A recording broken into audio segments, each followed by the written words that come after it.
Good morning students. आज हम करने वाले हैं क्लास 8 में the struggle for India's freedom, जो हम चैप्टर कर रहे थे उसका लास्ट टॉपिक बचा हुआ है, उसे हम कंप्लीट रीड करेंगे आज। ठीक है, तो स्टार्ट करते हैं। हम लोगों ने द लाहौर सेशन तक पढ़ लिया था। मैंने कल आप लोगों का 30 मिनट्स का लाइव सेशन लिया था, पर उसमें मैंने कंप्लीट कराया था। बट कुछ स्टूडेंट्स की क्वारीज आई कि सर हम उस लाइव लेक्चर को नहीं ले पाए, तो इसलिए मैं फिर से इसकी वीडियो बना रहा हूँ। जिन भी बच्चों का बचा हुआ है उन्हें प्लीज़ देख लीजिएगा इस वीडियो को। ठीक है, आप लोग काफ़ी कम लोग वीडियोस को देख रहे हैं, क्योंकि स्कूल्स आपके में भी 1-2 हफ्ते में शायद ओपन हो जाएंगे, तो आप लोगों को फिजिकली भी यहाँ पे आना पड़ेगा, सिर्फ लाइव क्लासेस ही नहीं चलेंगी। तो इसलिए मैं बार बार इस चैप्टर को नहीं पढ़ा पाऊँगा, तो इसीलिए मैं आप लोगों को कह रहा हूँ वीडियो प्लीज़ जिसने चैप्टर नहीं देखा है वो अच्छे से देख लेना। और इसमें मैंने काफ़ी अच्छे से आपको एक्सप्लेन किया है डीपली, बिल्कुल। ठीक है जी, तो हम लोग स्टार्ट कर रहे हैं पेज नंबर 118 पे। सिविल डिसोबीडियंस मूवमेंट से। ठीक है, सिविल डिसोबीडियंस मूवमेंट मतलब सविनय अवज्ञा आंदोलन। ठीक है, the civil disobedience movement was started by Gandhi ji on 12 March 1930। 1930 को गांधी जी के द्वारा स्टार्ट किया गया था, ये 12 मार्च 1930 को, विद द फेमस दांडी मार्च। इसकी स्टार्टिंग में उन्होंने क्या किया था, दांडी मार्च से उन्होंने शुरू किया था। ठीक है, along with his 78 followers, Gandhi ji walked nearly 375 kilometers from Sabarmati आश्रम टू दिल्ली। ठीक है, साबरमती आश्रम टू दांडी उन्होंने स्टार्ट किया था। ये वो 375 किलोमीटर चले थे 75 से 78 फॉलोअर्स के साथ गांधी जी 375 किलोमीटर्स तक चले थे, साबरमती आश्रम से लेके दांडी तक। ठीक है, दोनों जगह गुजरात में ही है। A village on the seas coast of Gujarat on 6 April Gandhi ji reach Dandi. उन्होंने 12 मार्च को चलना स्टार्ट किया था और वो 6 अप्रैल तक पहुंच गए थे वहाँ पे। Gandhi ji reach Dandi. Pick up a handful of salt and broke the salt row as a symbol of India's people refused to live under British laws and as such under British rules। ठीक है, उन्होंने इससे जो सिविल डिसोबीडियंस मूवमेंट उन्होंने start किया था, उन्होंने इसमें प्रूफ किया कि जी हम लोग अब आपकी बात नहीं मानेंगे या ब्रिटिश रूल को फॉलो नहीं करेंगे। या कहीं ना कहीं उन्होंने जताया, जो उन्होंने नमक कानून तोड़ा दांडी में जाके, तो इसमें उन्होंने जताया कि अब हम ब्रिटिश रूल के अंदर काम नहीं करेंगे या हम आप लोगों की बातें नहीं मानेंगे। ठीक है, फिर नेक्स्ट जो गांधी जी की फोटो बनी है इस पर, ये देख लीजिएगा सब लोग, गांधी जी की फोटो बनी हुई है इस पर। ठीक है, ठीक है, तो नेक्स्ट पेज में जो गांधी जी की फोटो बनी है इस पर से आप देखेंगे, इस पर लिखा था civil disobedience movement lead by Gandhi ji spread all over the country. इसे गांधी जी ने लीड किया था इस मूवमेंट को, और ये धीरे धीरे स्प्रेड हो गया या फैल गया पूरी की पूरी कंट्री में। ठीक है, तो आप लोग इस चीज का ध्यान रखेंगे। ओके, ठीक है, apart from the violation of the salt law. ठीक है, तो कहाँ पे थे हम लोग? हाँ जी, तो जो उन्होंने वो इसके अलावा सिर्फ नमक कानून उन्होंने बाइकआउट नहीं किया, बाकी जो कंट्रीज में अलग अलग लोग थे कि सब जगह तो नमक नहीं बनता था या सब जगह नमक का कानून नहीं था। जहाँ पे जो था कुछ जगह फॉरेस्ट लॉ था, वो उन्होंने फॉरगेट किया। जो वो लोग फॉरेस्ट के फूड बेच रहे थे उन लोगों को उन्होंने बाइकआउट किया, खरीदने से मना कर दिया। ठीक है, और जो टैक्स ले रहे थे ये लोग, रिवेन्यू काफ़ी हाई दे रहे थे उन लोगों से, वो लोगों ने देने से मना कर दिया। ठीक है, लैंड रिवेन्यू वगैरह। A special feature of this movement was the wide participation of the women। इसका स्पेशल फीचर क्या था कि इसमें वुमेन्स ने भी काफ़ी बढ़ चढ़ कर हिस्सा लिया। ठीक है, अब आता है आपका next topic, round table conference. Round table conference बहुत इंपॉर्टेंट टॉपिक है हिस्ट्री का। ये टोटल मैं आप लोगों को बता देता हूँ 3 हुई थी, और डॉक्टर भीमराव अंबेडकर एक ऐसे लौते इंसान हैं जिन्होंने इन 3 की 3 राउंड टेबल में कॉन्फ्रेंस में हिस्सा लिया था। एक लौते इंडियन है वो ऐसे जिन्होंने इन तीनों राउंड टेबल्स में हिस्सा लिया था। कौन? डॉक्टर भीमराव अंबेडकर। इसे अपनी कॉपी में एक अलग से पॉइंट बना के लिखेंगे आप लोग। ठीक है, The British government organized the first round table conference in 1930s to discuss the Simon Commission report. 1930s में पहली ये राउंड टेबल कॉन्फ्रेंस करी गई थी। जो साइमन कमीशन इंडिया में आया था, जिसको हमने काले झंडे दिखाए थे और साइमन गो बैक के नारे लगाए थे, उसी ने रिपोर्ट की थी अपनी 1930 में। तो उसी को डिस्कस करने के लिए इन लोगों ने ये राउंड टेबल कॉन्फ्रेंस स्टार्ट करी थी, ठीक है। But the Congress boycotted it, Congress ने इसे बाइकॉट किया, ठीक है। कांग्रेस को करना ही था बाइकॉट इसको। The British wanted the Congress to attend the second round table conference, Britishers चाहते थे कि जो सेकेंड राउंड टेबल कॉन्फ्रेंस होगी उसमें कांग्रेस हिस्सा ले या पार्ट ले, ठीक है। So the viceroy Lord Irwin signed a pact with Gandhi ji, Lord Gandhi Irwin. तो जो उस टाइम पे इंडिया के वाइसराय थे लॉर्ड इरविन, उन्होंने और गांधी जी ने मिलकर एक पैक्ट साइन किया, वो भी बहुत फेमस है, उसका नाम है गांधी इरविन पैक्ट, या फिर एक एग्रीमेंट साइन किया, ठीक है। In return Gandhi ji agreed to London and attend the second round table conference. इसको आगे बढ़ाते हुए गांधी जी ने भी पार्ट लिया और वो गए कहाँ पे, मीटिंग में, जो सेकंड राउंड टेबल की मीटिंग थी उस कॉन्फ्रेंस को उन्होंने अटेंड किया, ठीक है।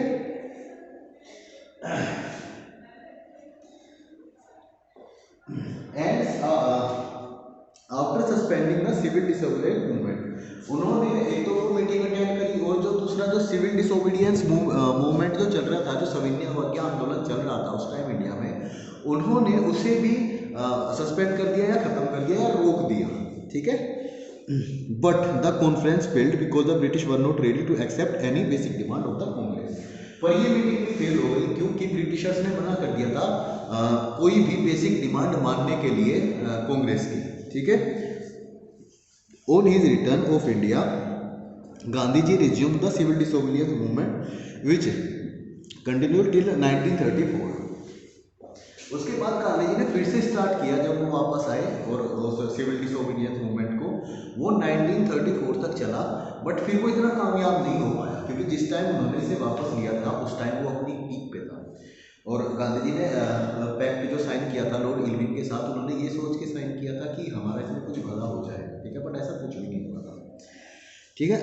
Through the movement did not bring freedom but it made the people conscious and active politically. इससे हमें फ्रीडम तो हासिल नहीं हुई, ये जो मूवमेंट चल रहा था सिविल डिसोबीडियंस, बट इसका फायदा क्या हुआ कि लोगों ने पॉलिटिकली काफ़ी बढ़ चढ़ कर पार्ट लेना शुरू कर दिया इंडिया की गतिविधियों में, ठीक है। नेक्स्ट आता है गवर्नमेंट ऑफ इंडिया एक्ट 1935। 1935 का जो एक्ट है वो बहुत इंपॉर्टेंट है क्योंकि जो इंडिया का कॉन्स्टिट्यूशन है उसमें लगभग 200 आर्टिकल्स इससे जो के तो रखे गए हैं। टोटल आर्टिकल्स हैं इंडियन कॉन्स्टिट्यूशन में 395, ठीक है। जो 200 हैं वो इस एक्ट में से लिए गए हैं जो कि 1935 के टाइम पे बना था, ठीक है। Pressurized by the allegations of Indian, the British government pass the government of Indian act in 1935। Britishers pressure में आके या कुछ भी थोड़ा बहुत इंडिया का भला सोचा होगा तो उन्होंने एक्ट 1935 पास कर दिया, which gave authority to the Indians to province and election were held for the provisional legislature। इससे क्या हुआ कि अब इंडियंस इलेक्शन लड़ सकते थे और वो लोग बोल भी सकते थे, मतलब उनके पास इतनी पावर थी कि अगर उन्हें अपना कुछ मत रखना है तो वो लोग रख सकते हैं, ठीक है।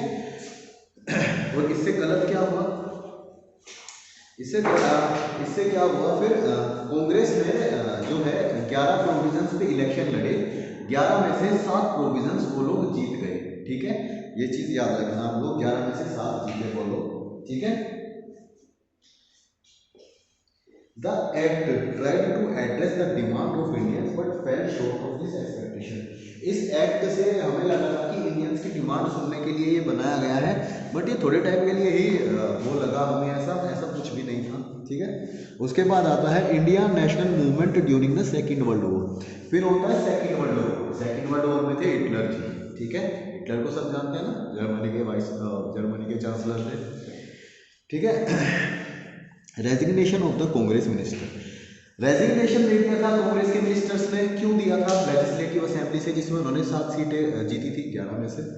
When the second world war broken out in September 1939, जब सेकेंड वर्ल्ड वॉर स्टार्ट हुआ 1939 में सितंबर में। Congress was ready to give support to the British in the war. Congress ने क्या बोला कि जी हम आपको सपोर्ट करेंगे, हमें कोई इशू नहीं है इस चीज़ से, ठीक है। But in return they wanted India to be guaranteed independence. But उन्होंने कहा कि जिस दिन वर्ल्ड वॉर खत्म हो जाएगा उस दिन हमें स्वतंत्रता चाहिए कि या हमें इंडिपेंडेंस चाहिए, ठीक है, after the war. But British refuse to grant this demand. But Britishers ने इसको मना कर दिया कि ऐसा कुछ नहीं होगा जी, हम इंडिपेंडेंस नहीं दे रहे आपको, ठीक है, चाहे आप लड़ो चाहे ना। The Congress minister therefore resigned in the protest.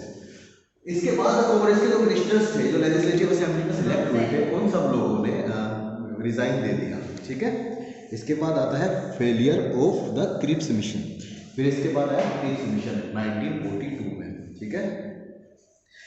To secure the corporation of India in the war and to get the resources of man power and India to fight the war, the British sent in March 1942 a mission headed by the cabinet minister Sir Stafford Cripps. India का support पाने के लिए second world war में Britishers ने एक bill भेजा या एक कैबिनेट मंत्री को भेजा था, उस बिल को लेके, जिनका नाम था स्टैफोर्ड क्रिप्स। उन्हीं के नाम पे इस बिल को बनाया गया था, ठीक है, उन्हीं के नाम पे इस बिल को बनाया गया था, या जो भी था वो क्रिप्स के नाम पे। But the negotiation failure because the Indian leaders were not satisfied with the wage promise to increase the number of Indian members in the Viceroy Executive Council। उन्होंने इसमें क्या कहा कि जी हम आपके नंबर्स को इंक्रीज कर देंगे एडमिनिस्ट्रेटिव काउंसिल में, जो वाइसराय की जो एग्जीक्यूटिव काउंसिल होती है, जो मंत्रिमंडल होता है, हम उसमें इंडियंस की संख्या को बढ़ा देंगे। बट कांग्रेस इससे राजी नहीं थे। British government refused to accept the Congress demand for the immediate transfer of effective power to the Indians। Britishers नहीं चाहते थे एकदम से इतनी पावर देना इंडियंस के हाथ में, तो इन्होंने इसे रिफ्यूज करना ही ठीक समझा, ठीक है। उसके बाद आता है क्वाइट इंडिया मूवमेंट 1942, ठीक है। After the failure of Cripps mission, Congress decided to further pressurize the British to accept their demand for the independence। Cripps mission के फेल होने के बाद ब्रिटिशर्स ने कांग्रेस ने सोचा कि हम इन पे प्रेशर बनाते हैं हमारे इंडिपेंडेंस के लिए ब्रिटिशर्स के ऊपर। On 8 August 1942 the Congress under the leadership of Gandhi ji passed the Quiet India movement, Quiet India resolution demanding an immediate end of British rule in India। 8 अगस्त 1942 को 8 अगस्त 1942 को कांग्रेस ने गांधी जी की लीडरशिप में एक मूवमेंट स्टार्ट किया जिसका नाम था क्वाइट इंडिया मूवमेंट, ठीक है, to end the British rule. तो वो चाहते थे कि हमें अभी के अभी इस ब्रिटिश रूल से आज़ादी चाहिए या हमें अभी के अभी इंडिपेंडेंस किया जाए, ठीक है। But in the morning of 9 अगस्त Gandhi ji and 4 other Congress leaders were arrested and the Congress was declared illegal.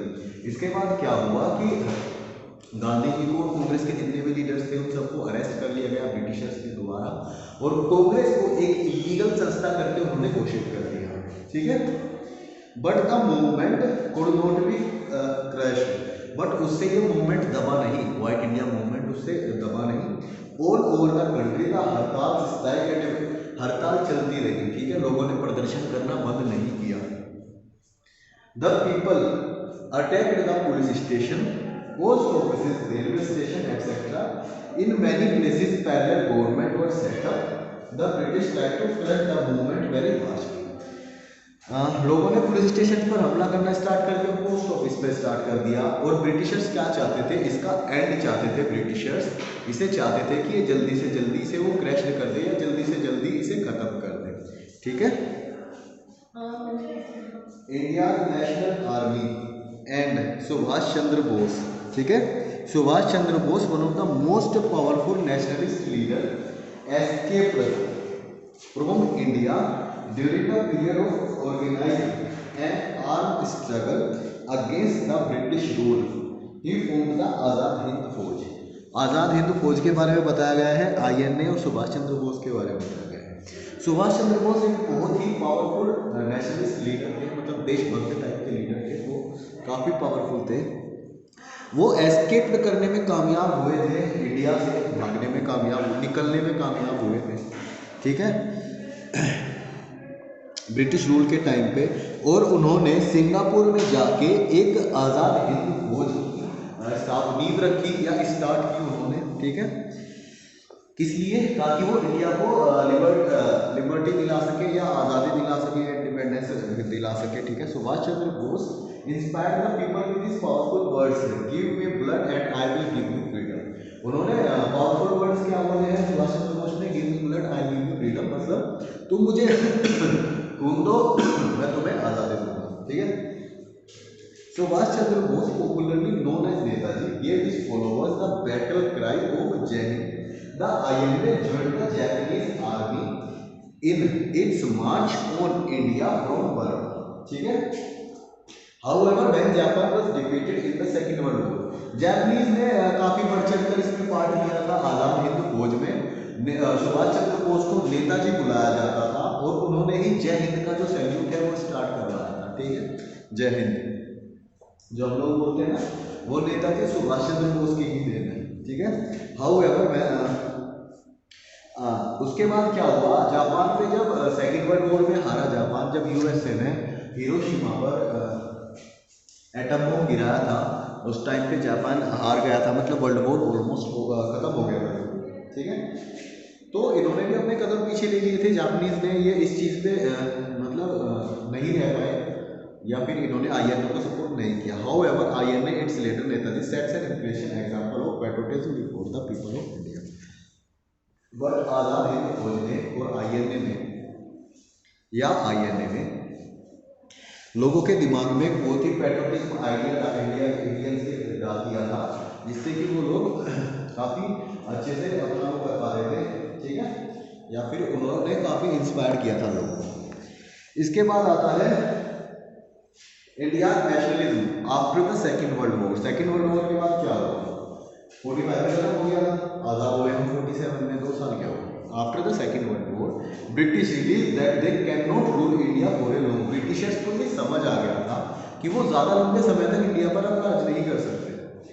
Indians would know longer tolerate the humiliation of the foreign rule the British government. तो वो समझ चुके थे कि इंडियंस अब इस चीज़ को ज़्यादा देर तक टॉलरेट नहीं करेंगे जो ह्यूमिलिएशन दूसरे देश की गवर्नमेंट उनके ऊपर कर रही है, ठीक है, या फॉरेन रूल जो उनके ऊपर चल रहा है। The British government therefore sent a cabinet mission to India in March 1946। 1946 में उन्होंने कैबिनेट मिशन भेजा इंडिया में, ठीक है, to negotiate with the Indian leaders the term for the transfer of power to Indians. Negotiation करने के लिए कि हम जी आपको इंडियंस को हम पावर दे रहे हैं अब जब, ठीक है।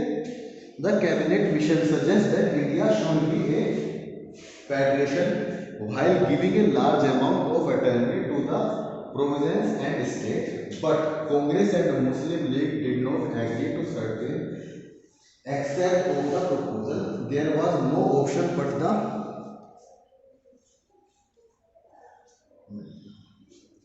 partition of the country. उसके बाद उन लोगों के पास कोई भी रास्ता नहीं बचा, सिर्फ उन्होंने पार्टीशन कर दिया कंट्री का, इंडिया को एक साइड रख दिया और पाकिस्तान को एक साइड रख दिया, ठीक है। The British policy of divide and rules, the British policy of divide and rules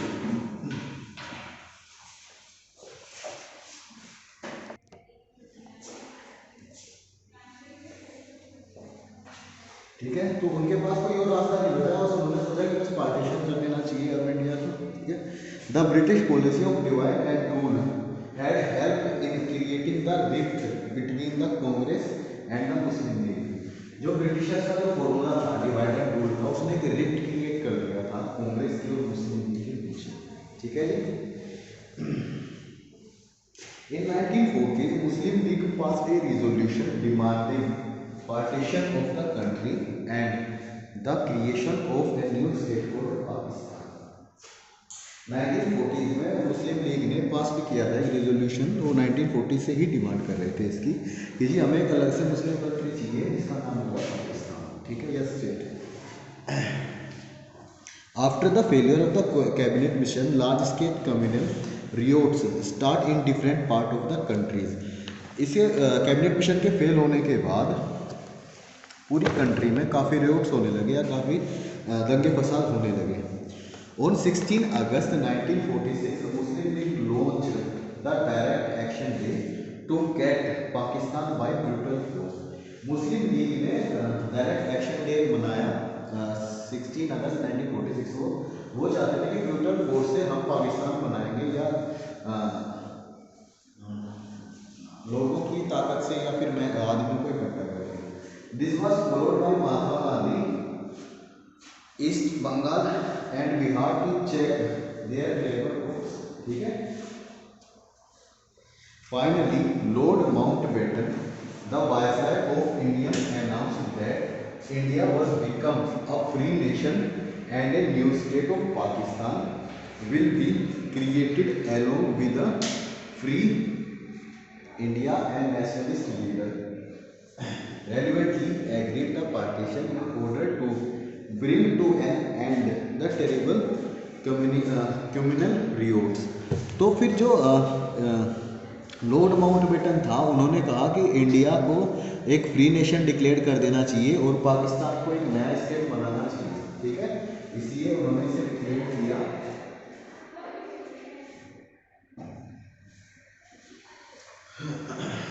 क्योंकि जो दंगे फसाद स्टार्ट हो रहे थे इंडिया में, जो कम्युनल दंगे हो रहे थे, रियोट्स हो रहे थे, उसे रोकने के लिए eventually the sacrifice of the generation, इससे जनरेशन का ही सेक्रीफाइस हो रहा था या हमारे लोग ही मारे जा रहे थे इन दंगों में। ठीक है। On 15 August 1947 India celebrate the first day of freedom but the sense of Joy was mixed with the plan of sadness of partition. 15 अगस्त 1947 को इंडिया जहाँ सेलिब्रेट कर रहा था अपने फ्रीडम को, वहीं दूसरी ही तरफ उन्हें पेन भी था पार्टीशन का, जो कि पाकिस्तान को कर दिया गया था।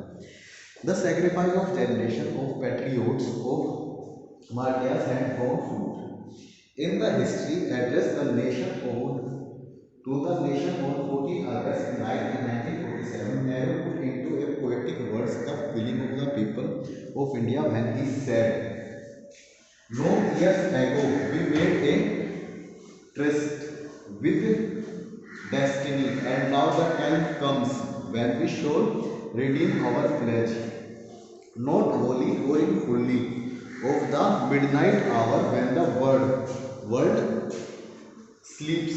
India will awake to life and freedom." ठीक है, ये उनके कुछ वर्ड्स थे नेहरू जी के, जो उन्होंने इंडिया के आज़ाद के बाद बोला था। ठीक है,